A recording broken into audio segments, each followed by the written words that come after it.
আসসালামু আলাইকুম। কুকিং হাউজে সবাইকে স্বাগতম জানাচ্ছি আমার আজকের রেসিপি দেখার জন্য। ইফতার স্পেশাল দারুণ মজাদার একটি রেসিপি নিয়ে চলে এসেছি। আজকে তৈরি করব মাছের চপ। আর আজকের এই মাছের চপটা একটু ভিন্ন স্বাদে তৈরি করব। আজকে যেভাবে এই মাছের চপ তৈরি করেছি, এভাবে মাছের চপ তৈরি করলে সবাই ভীষণ পছন্দ করবে আর বারবারই এটা খেতে ইচ্ছা করবে। ইফতার কিংবা বিকালের নাস্তায় বানিয়ে পরিবেশন করা যায় এই মাছের চপটা। এই মাছের চপটা নাস্তার পাশাপাশি ভাত কিংবা পোলাওয়ের সাথেও পরিবেশন করা যায়। দারুণ লাগে খেতে। তাহলে চলুন আজকের এই মাছের চপ কিভাবে তৈরি করি সেটা দেখে নেই। চুলায় একটা কড়াই বসিয়ে দিয়ে আমি কড়াইতে হাফ কাপ পরিমাণ পানি দিয়ে দিয়েছি। এখন এই পানির মধ্যে দিয়ে দেব মাছ। আমি এখানে পাঙ্গাস মাছ নিয়েছি। পাঙ্গাস মাছের উপরে যে কালো চামড়াটা থাকে সেটা আমি ফেলে দিয়েছি। আর মাছটা খুব ভালোভাবে ধুয়ে পরিষ্কার করে নিয়েছি। পাঙ্গাস মাছের পরিবর্তে এখানে অন্য যে কোনো মাছ দিয়ে এই চপটা তৈরি করে নেওয়া যাবে। মাছটা এখন ভালোভাবে সেদ্ধ করে নেব। আর এখানে আমি পাঙ্গাস মাছটা নিয়েছি এই কারণে পাঙ্গাস মাছে কাঁটা কম থাকে, তাড়াতাড়ি বাছা হয়ে যায়, ঝামেলাটা কম মনে হয়। এখানে যার যার পছন্দ মতো মাছ নিয়ে এই চপটা তৈরি করে নেওয়া যাবে। তবে পাঙ্গাস মাছের চপটা খেতেও কিন্তু খুবই টেস্টি হয়।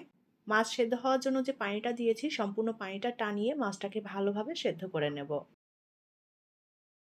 মাছের সম্পূর্ণ পানিটা টানিয়ে নিয়েছি, মাছটা ভালোভাবে সেদ্ধ হয়ে গিয়েছে।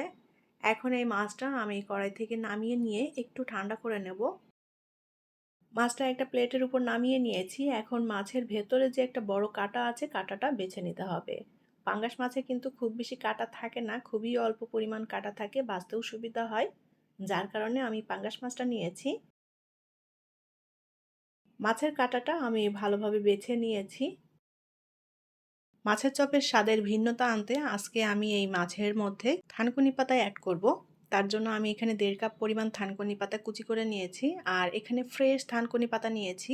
থানকুনি পাতা খুব ভালোভাবে ধুয়ে পরিষ্কার করে ছোট ছোট টুকরো করে কেটে নিয়েছি, যাতে করে মাছের মিশ্রণের সাথে খুব ভালোভাবে পাতাটা মিশে যায়।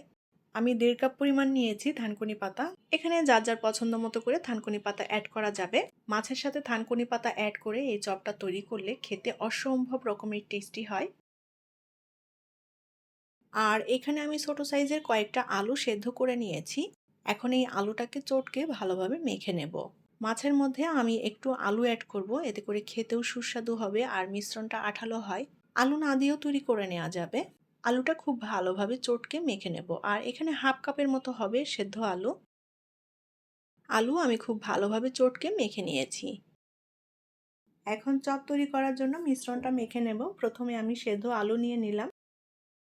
এবার নিয়ে নেব সেদ্ধ করা মাছ। থানকুনি পাতা কুচি নিয়ে নেব। হাফ কাপ পরিমাণ নিয়েছি পেঁয়াজ কুচি। পেঁয়াজটা একটু মিহি কুচি করে নিয়েছি। এবার দিয়ে দেব কাঁচামরিচ। আমি 5টা কাঁচামরিচ কুচি করে কেটে নিয়েছি। এখানে আমি হাফ চা চামচ পরিমাণ নিয়েছি আস্ত জিরা, হাফ চা চামচ পরিমাণ নিয়েছি টালা জিরার গুঁড়া, আর নিয়েছি হলুদের গুঁড়া।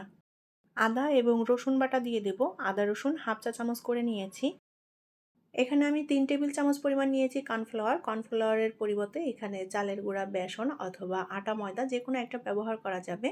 তবে এখানে কর্নফ্লাওয়ার অথবা চালের গুঁড়া দিলে এই চপটা অনেক বেশি মচমচে হবে, খেতেও ভালো লাগবে।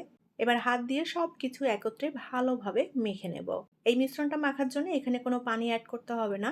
মাছ আলু নরম আছে, এটা দিয়েই মাখা হয়ে যাবে মিশ্রণটা সুন্দরভাবে। আলাদা করে পানি অ্যাড করতে হবে না। আর মিশ্রণটা আমি একটু শক্ত আঠালো করে মাখবো, সেজন্য পানি অ্যাড করার কোনো দরকার নেই। এখন আমি এর মধ্যে দিয়ে দেব পরিমাণ মতো করে লবণ। লবণটা দিয়ে আবারও খুব ভালোভাবে মেখে নেব। মাছের চপ বিভিন্নভাবে তৈরি করা যায়। আজকে আমি তৈরি করছি থানকুনি পাতা দিয়ে। আর এই থানকুনি পাতা দিয়ে মাছের চপটা অসম্ভব রকমের মজাদার হয় খেতে। মাছের এই চপটা নাস্তার পাশাপাশি সাদা গরম ভাত কিংবা পোলাওয়ের সাথে পরিবেশন করা যায়। উল্টে পাল্টে আমি মিশ্রণটা সুন্দর করে মেখে নিয়েছি। আর মিশ্রণটা অনেক বেশি আঠালো হয়েছে। এখন এই মিশ্রণ থেকে অল্প অল্প করে নিয়ে আমি চপগুলো তৈরি করে নেব। আর চপটা আমি একটু ছোট সাইজ করে তৈরি করছি, এটা যার যার পছন্দ মতো করে তৈরি করে নিতে পারেন। চপগুলো ভাজার জন্য প্যানে এখন পরিমাণ মতো করে তেল দিয়ে দেব। আমি একেবারে ডুবো তেল দিচ্ছি না, অল্প তেলে ভেজে নেব চপগুলো। ডুবো তেলেও ভেজে নেওয়া যাবে। তেলটা ভালোভাবে গরম করে নিতে হবে। এখন এই তেলের মধ্যে একে একে আমি মাছের চপগুলো দিয়ে ভেজে নেব। একবারেই সবগুলো দিচ্ছি না, অল্প অল্প করে ভেজে নেব। অল্প আঁচে ভেজে নিতে হবে যেন চপটা সুন্দর মতো ভাজা হয়, ভেতরের দিকটাও সেদ্ধ হয়ে যায় সবকিছু ভালোভাবে, যেন কাঁচা কাঁচা না থাকে। আর এখানে যেহেতু সবকিছু সেদ্ধ করাই আছে তাই খুব বেশি সময় লাগবে না ভাজার জন্য। এপিঠ ওপিঠ উল্টাপাল্টা করে দিয়ে খুব সুন্দর একটা সোনালি রং করে ভেজে নেব। আর চুলার আঁচটাকে একটু অল্প রাখতে হবে যেন পুড়ে না যায়। আমি মাছের চপগুলোকে এপিঠ ওপিঠ উল্টাপাল্টা করে দিয়ে খুব সুন্দর একটা সোনালি রং করে ভেজে নিয়েছি। মাছের চপের উপরের দিকটা অনেক বেশি মচমচে হয়েছে আর এই চপটা ভেতরের দিকটা অনেক বেশি নরম থাকে।